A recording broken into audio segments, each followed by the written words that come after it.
देश में आज से 3 नए क्रिमिनल लॉ लागू कर दिए गए हैं। 3 नए आपराधिक कानून आईपीसी, सीआरपीसी, एविडेंट एक्ट की जगह लेंगे और अब भारतीय न्याय संहिता, भारतीय नागरिक सुरक्षा संहिता और भारतीय साक्ष्य अधिनियम के तहत कानून व्यवस्था देश की आगे बढ़ेगी।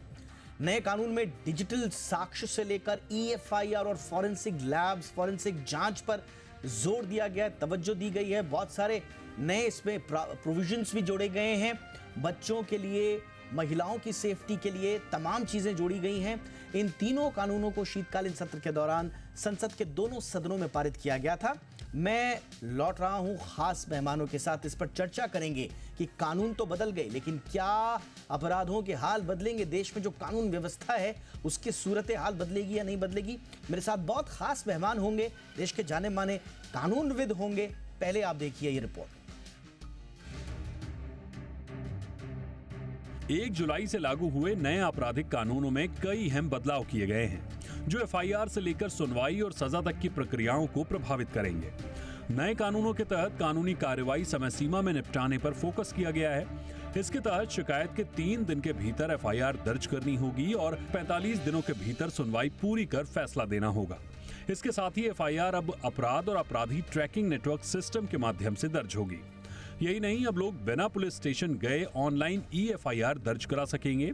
साथ ही 0 एफआईआर के तहत व्यक्ति किसी भी पुलिस स्टेशन में शिकायत दर्ज कर सकता है, चाहे अपराध उस थाने के अधिकार क्षेत्र में आता हो या नहीं। नई कानून व्यवस्था में पुलिस रिमांड को लेकर भी कुछ बदलाव किए गए हैं। पहले 15 दिन की पुलिस रिमांड दी जा सकती थी, अब ये 60 या 90 दिनों तक दी जा सकेगी। नए कानूनों में नए सिरे से कुछ अपराधों की व्याख्या और सजा के प्रावधान किए गए हैं। भारत की संप्रभुता, एकता और अखंडता को खतरे में डालने वाले नए अपराध शामिल किए गए हैं। साथ ही आतंकवादी कृत्यों को अब भारतीय न्याय संहिता में शामिल किया गया है। पहले इनके लिए गैर कानूनी गतिविधियां रोकथाम अधिनियम जैसे विशेष कानून थे। पॉकेटमारी जैसे छोटे संगठित अपराधों के लिए राज्यों के पास अलग अलग कानून होते थे। अब ऐसे अपराधों के लिए 3 साल की सजा का प्रावधान रखा गया है। नए कानूनों में कुछ विशेष अपराधों का भी जिक्र है। इसमें शादी का झूठा वादा करके सेक्स करने को अब विशेष अपराध माना जाएगा। इसके लिए 10 साल तक की सजा होगी। साथ ही व्यभिचार और धारा 377 को हटाया गया है, लेकिन कर्नाटक सरकार ने धारा 377 को पूरी तरह हटाने पर आपत्ति जताई है।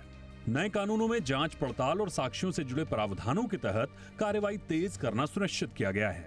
इसके तहत फॉरेंसिक साक्ष्यों को अनिवार्य बनाया गया है और साथ ही न्यू टेक्नोलॉजी के जरिए खोज और बरामदगी की रिकॉर्डिंग, सभी पूछताछ और सुनवाई को ऑनलाइन करने का प्रावधान किया गया है। नए कानूनों में बच्चों से अपराध करवाना और उनकी खरीद फरोख्त के लिए सख्त प्रावधान है। नाबालिग से बलात्कार की सजा में मौत की सजा शामिल है। साथ ही नस्ल, जाति, समुदाय, लिंग के आधार पर मॉब लिंचिंग के मामले में आजीवन कारावास की सजा है। केंद्र सरकार के मुताबिक 1 जुलाई 2024 से पहले दर्ज हुए मामले पहले के कानूनों की तरह चलेंगे। ब्यूरो रिपोर्ट, जी मीडिया। बहुत ही खास मेहमान इस वक्त मेरे साथ जुड़ चुके हैं। एमएल लाहौटी साहब हमारे साथ जुड़ चुके हैं, सीनियर एडवोकेट हैं सुप्रीम कोर्ट में। बहुत बहुत स्वागत है लाहौटी सर आपका शो में। हमारे साथ हैं अश्विनी दुबे, जाने माने एडवोकेट हैं सुप्रीम कोर्ट में। बहुत बहुत स्वागत है अश्विनी जी आपका भी हमारे शो पर। लाहौटी जी, आपसे चर्चा की शुरुआत करना चाह रहे हैं। तमाम दावे तो सत्ता पक्ष की ओर से किए जा रहे हैं कि जो पुराने कानून थे उनमें आमूलचूल परिवर्तन की आवश्यकता थी और अब वो परिवर्तन कर दिए गए, इंप्लीमेंटेड हो रहे हैं, लेकिन इससे वाकई में क्या सूरत हाल बदलेगी सर? देखिए, ऐसा है, ये जो एक्ट हैं इसके अंदर एक तो मेन सब्सटेंटिव एक्ट है जिसको इंडियन पिनल कोड कहते हैं। ये 1862 में बना था। उसके बाद जो इंडियन एविडेंस एक्ट है और कोड ऑफ क्रिमिनल प्रोसीजर है, ये सब भी 1900 के पहले बने थे। उस वक्त की परिस्थिति, ब्रिटिश सरकार थी, उनकी आवश्यकताएं वो सब बिल्कुल अलग थी। देश गुलाम था, गुलाम देश को कैसे कंट्रोल किया जाए वो ब्रिटिश सरकार का उद्देश्य था। आज परिस्थितियां बहुत कुछ बदल गई हैं, जैसे इलेक्ट्रॉनिक माध्यम आ गए और डिजिटल और फॉरेंसिक एग्जामिनेशन वगैरह। सुप्रीम कोर्ट ने भी कई बार कई टिप्पणियां की है कि इन कानूनों में बदलाव आना चाहिए। तो 3 या 4 विशेष बदलाव किए गए हैं। जैसे पिनल कोड का आप लीजिए, इंडियन पिनल कोड के अंदर जो 3 या 4 बदलाव बहुत महत्वपूर्ण है, उसमें एक तो ये है कि 18 साल से कम उम्र की लड़की के साथ यदि कोई रेप या इस प्रकार का व्यवहार होता है तो उसमें डेथ सेंटेंस का प्रावधान किया गया जो पहले नहीं था। दूसरा ये किया गया टेररिज्म को लेके, जो टेररिज्म भी ब्रिटिश पीरियड के अंदर न मानी जाती थी न कोई देखने में आती थी या उनका दृष्टिकोण अलग था। पिछले 20-25 साल में टेररिज्म का जिस प्रकार से फैलाव हुआ है ये भी बहुत ज़रूरी था। और तीसरी जो बात हुई कि कई लोग महिलाओं को या लड़कियों को झांसा देते हैं एम्प्लॉयमेंट वगैरह के आधार पर, उसके ऊपर भी तो ये पीनल कोड में ये 3 या 4 बदलाव बहुत महत्वपूर्ण हैं। उसी प्रकार कोड ऑफ क्रिमिनल प्रोसीजर में जो 3-4 बदलाव किए गए हैं उसमें नंबर 1 बहुत महत्वपूर्ण है, 0 FIR जिसको कहते हैं, और किस जुरिस्डिक्शन में आपको FIR लगानी है। जैसा कि सब जानते हैं अभी इंडिया में क्या हो रहा है, आप यदि एक पुलिस स्टेशन में जाते हैं वो कहते हैं ये हमारी टेरिटरी में नहीं है, ये अपराध का हम पंजीकरण या रजिस्ट्रेशन नहीं कर सकते और आपको दूसरी टेरिटरी या दूसरी पुलिस स्टेशन भेज दिया जाता है। नए कानून में एक विशेष और बहुत अच्छा प्रावधान रखा है 0 FIR जिसको कहते हैं। FIR की वैसे ज़रूरत ही नहीं है और यदि आप चाहें तो किसी भी पुलिस स्टेशन पर आप जाकर और दर्ज करा सकते हैं FIR।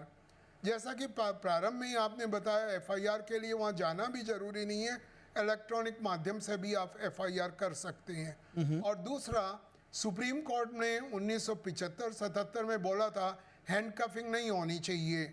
जो भी क्रिमिनल्स हैं, सुप्रीम कोर्ट ने जस्टिस कृष्ण आयर ने बोला था सुनील बत्रा के केस के अंदर कि हैंडकफिंग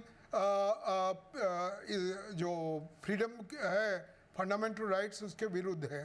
किंतु अब इसमें हैंडकफिंग का प्रावधान किया गया है क्योंकि आजकल इस प्रकार के कई अपराधी आते हैं जिनको पुलिस कंट्रोल करने के अंदर कई बार बड़ी असमंजस की परिस्थिति में होती है। Yes, sir. तो हैंडकफिंग का प्रावधान किया गया है। और एक प्रावधान जो बहुत ज़रूरी है जो एविडेंस एक्ट में किया गया है वो है फॉरेंसिक या डिजिटल या इलेक्ट्रॉनिक माध्यम। Correct, sir. 20-25 साल पहले कुछ नहीं था। आज भी ये सवाल होता है कि आपने यदि YouTube वगैरह पर कोई चीज़ रिकॉर्ड की है तो किस हद तक उसकी मान्यता है। राइट या आपने कैमरे में कुछ रिकॉर्ड भी किया है, एब्सोल्युटली physical सर, ये उसकी आपने उन identification पक्षों को वगैरह। उजागर किया जो वाकई में एक बड़े बदलावों के तौर पर जिन्हें देखा जा रहा है, जिनको हाईलाइटेड हम पॉइंट्स कह रहे हैं। अब मैं अश्विनी जी के पास आ रहा हूँ। अश्विनी जी, थोड़ा सा इसके जो क्रिटिकल जो एस्पेक्ट्स है जिनको लेकर काफ़ी क्रिटिसिज्म भी हो रहा है, इनफैक्ट जो ख़ास तौर से जो गैर बीजेपी शासित राज्य हैं उन्होंने इन कानूनों को न सिर्फ टालने की बात कही है बल्कि सवाल भी उठाए हैं। इसमें सबसे पहला तो बात यही आ रही है कि साहब ये तो संविधान में निहित जो पहले से प्रावधान है उन्हीं का उल्लंघन है। इसमें इनका नाम ही अंग्रेजी में होना चाहिए था, कुछ राज्यों का ये कहना है। तो ये नाम अंग्रेजी में और हिंदी में होने का ये कौन सा क्रिटिसिज्म है सर, और इसमें कितना डेप्थ है?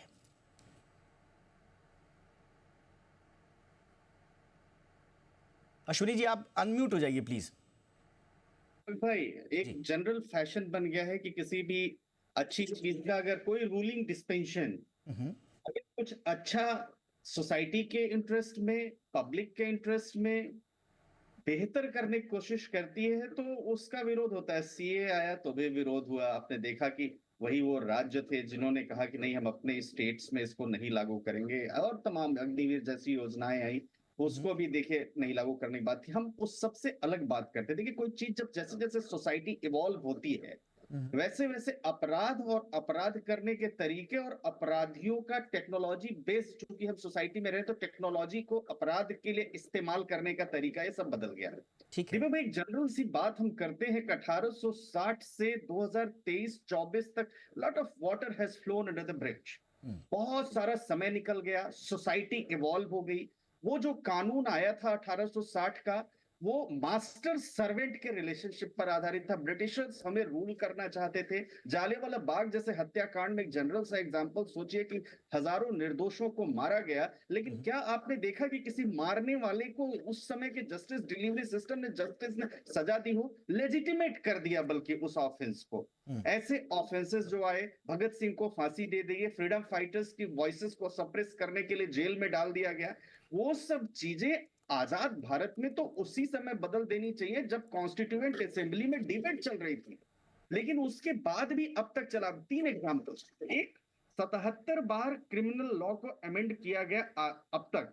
77 बार में देश में यूनिफाइड कोडिफाइड ऐसा कुछ मैकेनिज्म नहीं बना जिससे कि तमाम criminal offences including the terrorism, including the cross border जो फाइनेंसिंग हो रही है वो, इंक्लूडिंग जैसे हम देखते हैं कि बैंड टेररिस्ट ऑर्गेनाइजेशंस के लोग भारत की एम्बेसी पर भारत के बाहर जो प्रोटेस्ट करते हैं, जो भारत के देश को जो है वो डिस्टर्ब करने की कोशिश करते हैं फॉरेन शक्तियां, उनके खिलाफ यहाँ मुकदमा चलाने का अधिकार नहीं था। लेकिन अब टेररिज्म की डिफिनीशन में हम देखेंगे अगर वो यहाँ से रिलेटेड है तो उनके ऊपर मुकदमा चल सकता है। जो फ्यूजिटिव ऑफेंडर्स है, जैसे देखिए जिनकी हम बार बार कहते हैं, चाहे माल्या चौकसे और नीरव मोदी के अलावा भी एक लंबी फेहरिस्त है।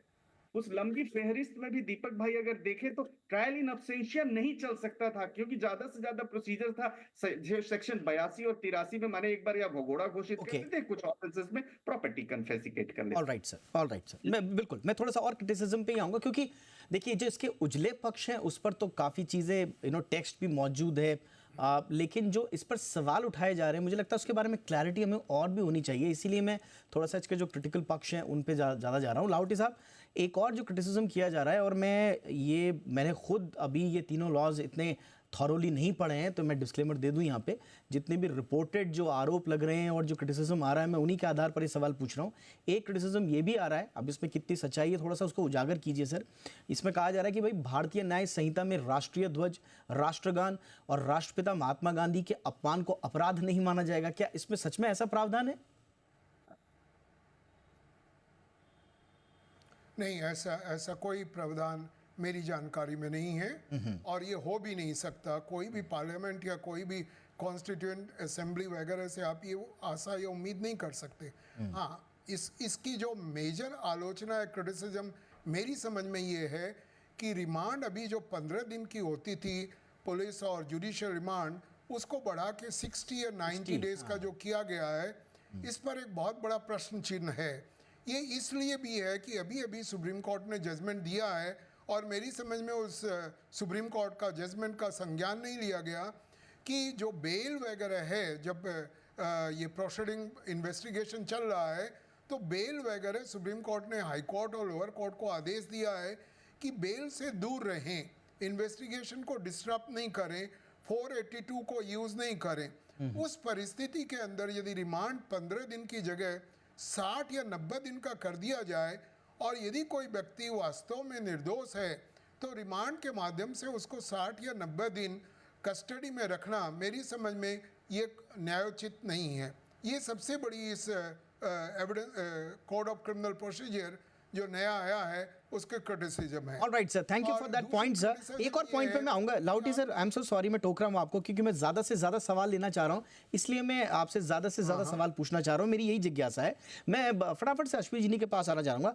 अश्विनी जी, एक बारे में एक ये भी कहा जा रहा है कि 1 जुलाई से पहले जो अपराध हुए हैं उस पर तो लाहौटी सर ने जैसा बताया और आप भी बता रहे थे कि जो पुराना सब्सटेंटिव लॉ है वो लग जाएगा और 1 जुलाई के बाद अपराध के लिए नया कानून लागू होगा।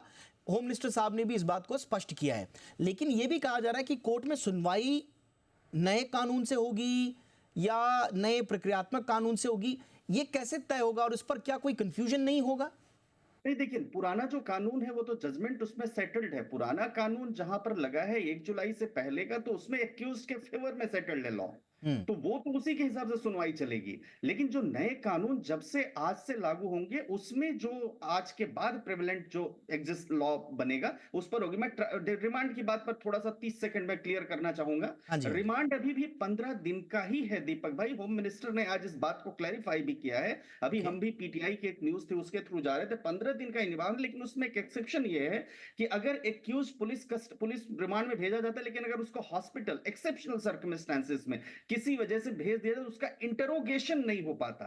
तो इंटरोगेशन माने इंटरोगेशन का पीरियड तो 15 दिन का ही होगा, लेकिन उसमें एक्सेप्शंस हैं। वो 15 दिन अगर मान लीजिए किसी परिस्थिति से उसको इंटरोगेट नहीं किया जा सकता है तो जो है उसी परिस्थिति में लागू होगा। इंटरोगेशन है तो मैक्सिमम पीरियड वो 15 दिन है और उसमें रीजंस रिकॉर्ड करने। सर आप तो पुलिस और एजेंसीज को जानते हैं सर, उनको अगर 90 दिन रखना होगा तो कुछ ना कुछ प्रावधान जोड़ देंगे वो।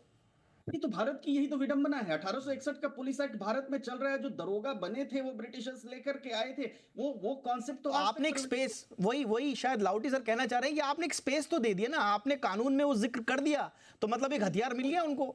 बिल्कुल, लेकिन सोसाइटी में समय के हिसाब से जो अकाउंटेबिलिटी फिक्स होनी चाहिए थी 6 महीने से 2 साल तक की, अगर रॉन्गफुल मेलिशियस प्रोसिक्यूशन हो जाता है, या अगर मान के चलिए टाइम बाउंड मैनर में किसी डायरेक्शन के बाद भी अगर वो इन्वेस्टिगेशन या कुछ और जो कंप्लीट नहीं करते पुलिस के लोग, तो उनके ऊपर जो एक्शन होगा। इसमें देखिए, मैं क्रिटिसिज्म अपार्ट, एक पहला दिन है, सोसाइटी इवॉल्व हो रही है। हम कहाँ पहले तांगे से चलते थे और आज हम कहाँ जो है हवाई जहाज सफर कर रहे हैं। टेक्नोलॉजी इवॉल्व हो रही, सीसीटीवी फुटेज आ गए, डिजिटल एविडेंसेस आ गए। कैसे इंफॉर्मेशन टेक्नोलॉजी एक्ट 2000 में आया, 2021 में इंटरमीडिएरी गाइडलाइंस है सोशल मीडिया प्लेटफॉर्म्स को डील करने के लिए, तब तक डीप फेक आ गया, आर्टिफिशियल इंटेलिजेंस आ गया। तो जैसे जैसे सोसाइटी इवॉल्व हो रही है, आगे बढ़ रही है, उसी हिसाब से रिफॉर्म्स की जरूरत है। और ऑल राइट सर, लाउटी सर, कुछ और क्रिटिसिज्म पे मैं आपका ध्यान चाहूंगा, और इसमें कर्नाटक सरकार के एक मंत्री का मैं बयान पढ़ रहा था, कानून मंत्री हैं वहाँ के HK पाटिल। वो कह रहे हैं कि साहब, आत्महत्या के अपराध को श्रेणी से बाहर कर दिया गया है, जबकि उपवास को अपराध की श्रेणी में डाल दिया गया है। इसी तरह से जो कर्नाटक सरकार की विशेषज्ञों की समिति है, उसका कहना है, and I am again clarifying this, कि मैं ये ऑनलाइन रिपोर्ट्स के आधार पर कह रहा हूँ, वो कह रहे हैं कि साहब, नए कानून में वयस्क पुरुषों को यौन शोषण के लिए कोई प्रावधान नहीं है, तो एक तरह से ये जेंडर न्यूट्रल भी नहीं है। और भी चीज़ें हैं सर इसमें। 377 पर कुछ राज्यों को आपत्ति है कि प्राकृतिक सेक्स के लिए इस कानून का इस्तेमाल किया जा रहा था। तो ये इस तरह के छोटे छोटे और क्रिटिसिज्म है। आपको लगता है सर ये स्मूथली इंप्लीमेंट हो पाएंगे इस तरह के क्रिटिसिज्म के बाद? देखिए दीपक जी, शायद आपको भी अच्छी तरह मालूम है कि ऑलरेडी रिट पिटिशंस फाइल हो गई है कई सारे हाई कोर्ट में, और मेरे को पूर्ण विश्वास है कि ये सारे के सारे मैटर सुप्रीम कोर्ट में ट्रांसफर पिटिशन के द्वारा आएंगे, क्योंकि सुप्रीम कोर्ट चाहेगा कि ये नए कानून में यदि कोई कमी या खामी है तो उसको तुरंत दूर किया जाए, क्योंकि by and large these are the new act which need to be welcomed by everyone across the board. आप चाहे किसी पार्टी के नहीं हो। उदाहरण के लिए मैं एक ही चीज़ का जिक्र करूंगा। जैसे इस नए कानून में कहा गया, रेप के केस के अंदर 30 दिन के अंदर जजमेंट या फैसला आना चाहिए। आपको मालूम है, हमने निर्भया वगैरह के केसेस देखे, उसके आगे पीछे भी बहुत सारे केसेस हुए। जो ट्रायल है, एविडेंस है, चलते रहते हैं, और जो विटनेसेस है वो उनका पता नहीं रहता, और लास्ट के अंदर जब वो कानून के ऊपर फैसला आता है उस इंसिडेंट पर, बहुत देर हो जाती है। तो इस प्रकार के जो प्राविधान हैं उनका वेलकम किया जाना चाहिए। कहीं कोई डेफिशिएंसी हर कानून में हर चीज़ में होती है, और शायद डेफिशिएंसी हमारी जो फ्रेटर्निटी है एडवोकेट्स वगैरह की, उसके लिए रखी जाती भी होगी जाने अनजाने में, जिससे कि एडवोकेट्स आखिर उनका काम तो यही है कि कानून में खामी निकालें और उसको कोर्ट के अंदर लेके आएँ। तो जो यदि कुछ खामियां हैं तो मेरी समझ में कोई बड़ी बात नहीं है, उनके ऊपर क्लैरिफिकेशन या सुप्रीम कोर्ट का जजमेंट या डायरेक्शन आ जाएगा। किंतु overall all the three laws, the new laws, need to be welcomed by one and everyone, irrespective of above the political alignments. All right, sir. ये मैं स्पष्ट कहना चाहूँगा। आपने बिल्कुल सही कहा सर कि देखिए, इस पे देखिए, एक यही होता ना, अगर एक बार इंप्लीमेंट होने के बाद या इंप्लीमेंट होने की प्रक्रिया के दौरान जब तक इसके वो वाले पक्ष नहीं आएंगे जिन पर लोगों को आपत्तियां हैं, जो लोगों को आपत्तिजनक लग रहे हैं, तब तक ये बहस के बाद उनमें क्लैरिटी नहीं आएगी। तो हम उम्मीद कर रहे हैं कि किसी भी माध्यम से और ज़्यादा क्लैरिटी, चाहे वो बारीक बारीक मुद्दों पर आए, वो ज़रूर आए। अल्टीमेटली ये नए भारत के नए कानून बताए जा रहे हैं, लेकिन इनमें कोई चीज़ छूट ना जाए, इसलिए इनके क्रिटिसिज्म और क्रिटिकल एंगल्स पर बात करना बहुत ज़रूरी। मैं क्विकली अश्विनी जी, क्योंकि आपने रिसेंटली किताब भी लिखी है एक, और इस पर आपने जिक्र भी किया है, जो नए ज़माने के जो कानून हैं, जो नए ज़माने की जो चुनौतियाँ हैं, कानून तो आ गए हमारे नए ज़माने के, लेकिन उसमें साइबर अपराध है, उसमें हैकिंग है, उसमें जो इकोनॉमिक फ्रॉड्स हैं, पैसे छिपाने, टैक्स ये इस तरह के नए इवॉल्विंग और डिजिटल युग में तो बहुत सारे इस तरह के, क्या ये उनको एड्रेस करते हैं ये कानून, या उनके लिए अलग से कुछ प्रावधान करने होंगे?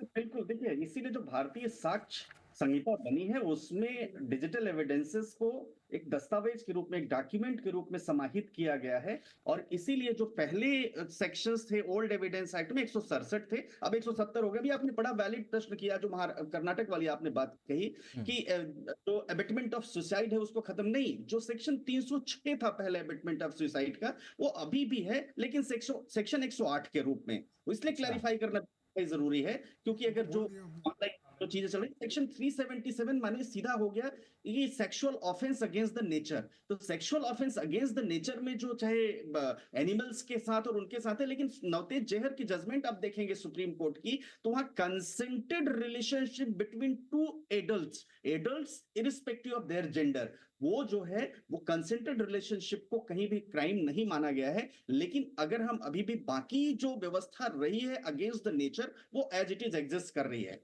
और डिजिटल एविडेंस का बड़ा आपने सही कहा, क्योंकि दीपक भाई हमारा और आपका, आपने देखा कि प्राइम मिनिस्टर का भी कोई डॉक्टरेट वीडियो बना करके डीप फेक में चला दिया, किसी का कैरेक्टर असैसिनेशन है करने के लिए कर दिया, तो डॉक्टर कहां है? उसके लिए जरूरी है कि आज की तारीख से जो एविडेंस एक्ट है वो ऐसा लागू हो ताकि आज की सोसाइटी के जो चैलेंजेस है उनको डील कर सके।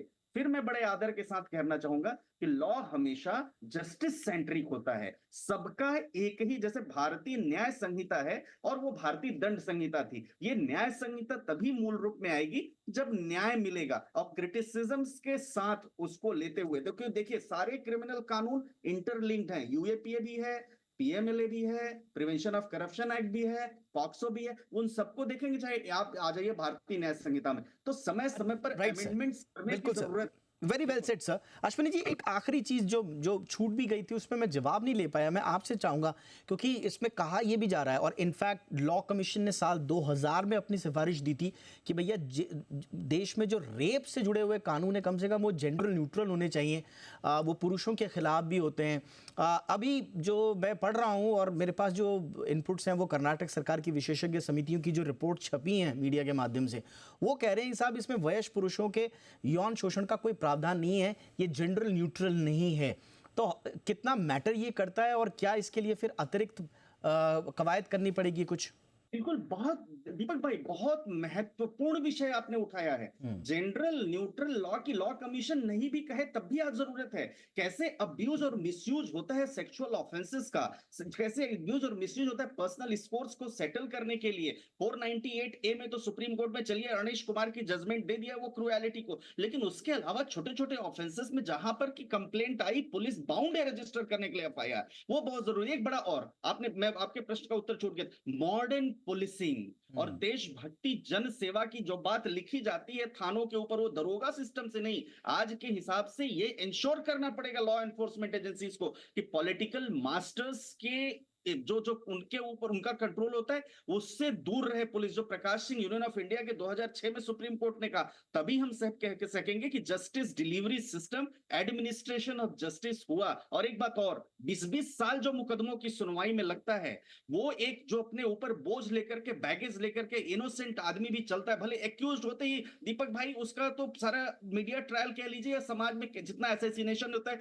हो जाता है, लेकिन टाइम बाउंड मैनर में वो जो है अगर छूट के आएगा, अपराधी नहीं होगा, दोषी नहीं होगा, तो समाज में वो गरिमा के साथ रह सकेगा। ये भी बहुत जरूरी है और ये इंश्योर करने की जिम्मेदारी जो है लॉ मेकर्स के साथ साथ जुडिशियल जो हमारे जजेस हैं उनकी भी है इंश्योर करने की, और अल्टीमेटली रिस्पॉन्सिबिलिटी हम सबकी है। और पुलिस की जिम्मेदारी है कि पुलिस वो ब्रिटिश एरा से बाहर निकल करके आज के जमाने के हिसाब से आए, और इतना कि आदमी थाने में जाने से घबराए नहीं। मोबाइल चोरी के केस में जाते हैं तो कांस्टेबल बाहर खड़ा हुआ आपको डांट देता है, अंदर ही नहीं जाते।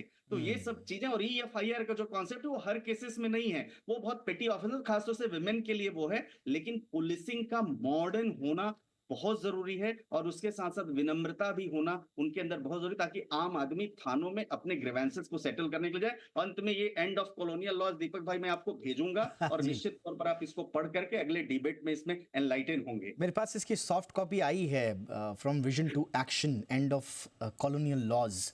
इसमें बहुत अच्छे से आपने बयां किया है, मैंने इसका जिक्र इसीलिए किया भी था। और इनफैक्ट हमें समय समय पर ये जो पूरे नए कानून लागू हो रहे हैं, क्योंकि इसमें सरकार का भी यही कहना है कि साहब जो पहले की जो न्याय संहिता थी वो दंड के, जो पहले के कानून थे वो दंड के सिद्धांत पर थे और अब ये न्याय के सिद्धांत पर आधारित हैं। तो न्याय मिले जो सही जो इनका विजन है, जो गोल है, वो न्याय मिले। इसलिए बीच बीच में रिव्यूज भी आवश्यक होंगे और आप जैसे लोगों की भी हमें आवश्यकता पड़ती रहेगी। थैंक यू सो मच वक्त निकालने के लिए। लाहौटी साहब भी हमारे साथ जुड़े थे, उनका भी बहुत बहुत शुक्रिया। अब आज के पोल की बारी। हमने अपने दर्शकों से पूछा था कि आपको क्या लगता है, क्या नए कानूनों के आने से जो न्याय व्यवस्था है, कम से कम अपराधों की जो दर है उसमें कोई कमी आएगी? देखिए, लोग थोड़े से सकारात्मक हैं इस दिशा में। 57% लोगों का ये मानना है कि वाकई में अपराधों में कमी आएगी। हाँ में जवाब दिया 57% लोगों ने। नहीं कहने वाले भी बहुत कम नहीं हैं, 43 हैं। तो आप ये कह सकते हैं कि हाँ कहने वाले ज़्यादा, यानी कि बहुत उम्मीद ज़्यादा हैं लोग। उम्मीदों से इन नई न्याय संहिता को देख रहे हैं, इन तीनों कानूनों को देखा जा रहा है। उम्मीद यही करते हैं कि न्याय के लिए और न्याय के सिद्धांत पर आधारित जो इन्हें कहा जा रहा है वो अपने विजन में कामयाब हो और सबको न्याय मिले। इसी उम्मीद के साथ बहुत बहुत शुक्रिया आपका पोल में पार्टिसिपेट करने के लिए।